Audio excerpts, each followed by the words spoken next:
thanks for joining me. I'm having a little bit of soup and some crackers, and I noticed that these crackers look like boats floating on the water. And in fact, if I start mixing them up like this, it almost looks like a storm on the water with the boats and the wind and the waves. And it made me think of a story in the Bible, a true story about a boat and a storm and a man named Peter. Why don't I tell you the story? Let me pretend to be Peter. Now, I can tell you that Peter was in a boatload of trouble. Yes, he was, because I'll be Peter. Guess what? I don't know about you, but where I'm from, Galilee, all the children right now are being homeschooled at home. And that means that I'm not going to get any of those cheap little handprints for Mother's Day for my children to give their mother. So I'm on my own trying to make these crafts for Mother's Day. It's not a good thing. In fact, I'm going to start some podcasts very soon called Projects with Peter. And I'm going to give some opportunities to learn how to make some Mother's Day gifts. But one of the crafts that I think I could share with you right now is this little craft. And it says, showering you with love. Happy Mother's Day. Just take a cupcake liner, cut it in half, slap it on there. There you go. Now you might want to go ahead and give Mom a $100 gift card to massage or a masseuse. You can't do that right now, you know. They did say, moms, everyone needs to homeschool their children, but it's not essential that you get a massage. I don't make the rules, but that doesn't sound very fair. So anyway, then let me tell you how the story began, though. So I'm going to pick it up in the middle of Matthew 14:24, and it says, the boat was in the middle of the the boat was in the middle of the lake, and then it was very calm for a minute. My brother, Andrew, he was laying in the back of the boat, and he was just sitting there singing a song. It's a beautiful day in the neighborhood, a beautiful day in the neighborhood. I said, Andrew, you got to stop that song. That's never going to be a hit. No one will ever know what you're saying. Anyway, along came a storm, though. That's what it says right here in the Bible. And the boat was pounded by the waves, and the wind became contrary. That's what it says. Now, when you look up contrary, it just means to go in an opposite direction of one's course.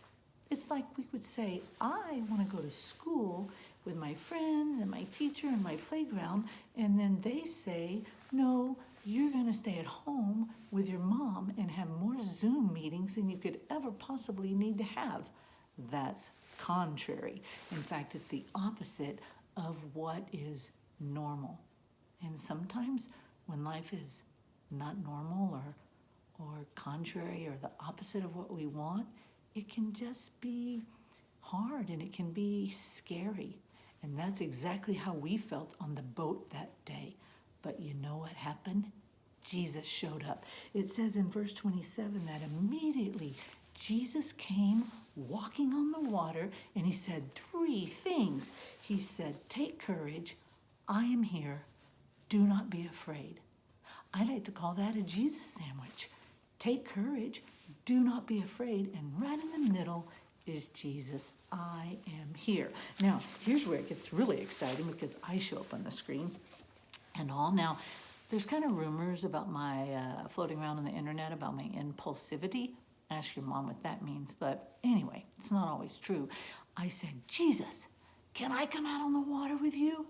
And Jesus is like, you know, Peter, it probably doesn't really matter what I say, because you're going to do what you want to do. So come on out. So I jumped out of the boat and I started walking on the water. It was really amazing.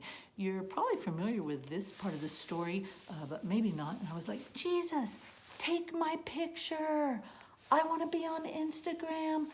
Then I thought, if I put this on Instagram, I'm going to have more followers than all the disciples put together. Amazing. But you know what happened? I took my eyes off Jesus and I looked to the storm. And when that happens, it's not a good thing. In fact, 2 things can happen when you look at the storm or the scary things. Number 1, you get scared. Number 2, you could sink. And that's exactly what happened to me. And I said, Jesus, help me. Jesus, save me. And you know what happened?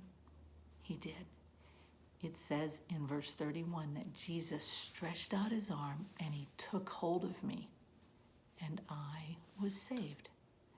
Later, Jesus sent me a picture. It was so cool that he forwarded this on to me, this cool, amazing picture of him holding on to me and me looking to him. And I'll always remember what he said. He said, you know, Peter, when you look down, you lose your way. So keep your eyes on me, and I will keep a hold of you. No you, no you, no you, no you, no you, no you. So thank you for listening to this story today about Peter in the Bible, Matthew 14, a true story about a great big God that loves you and reaches out his hand to you and takes hold of you. Bye-bye.